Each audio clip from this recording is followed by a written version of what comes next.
भैया और बहुत दिन बाद भैया से मिला हूँ और भगवान करे कि हमारी उम्र भी मेरे बड़े भाई को लगे ताकि आजीवन हम एक दूसरे के प्यार और आशीर्वाद में बना रहे। किशोर भाई थैंक यू एक बड़े भाई से फिर से मिलाने के लिए। बहुत पुराना, मैं जब बहुत छोटा था तो मेरा पहला कैसेट बाबूजान भैया, सुमन भैया, राजेश भैया के बदौलत हुआ था, जिस कैसेट का नाम भी नहीं ले सकता मैं।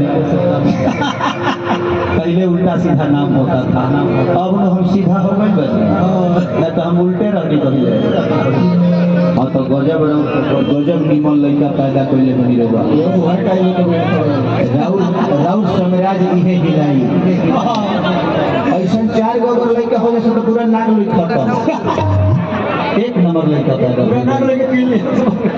और विनोद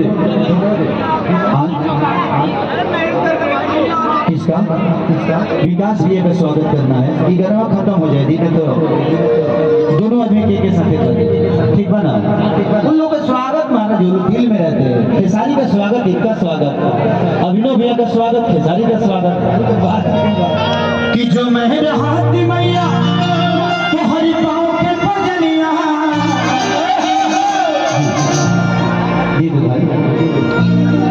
चलिए हम आपको चाची बोले कि भाभी बोले?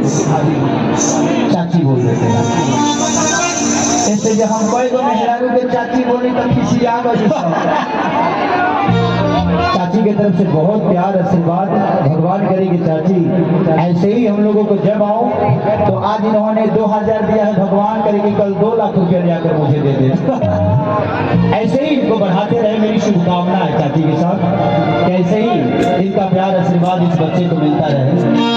कि जो मेहर हाथ मैया और पाँव के पजनिया क्षमा को उठाती मैया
यूट्यूब वाले हैं जियाबा लो तबे नो यूट्यूब चलाइबा लो। तुम लोग अगर ना निकल तो 5 मिनट में केचू छोड़ दे बंदो ऐसे जैसे निकल जालो। कि तुम खेसारी करे ले गोहार हो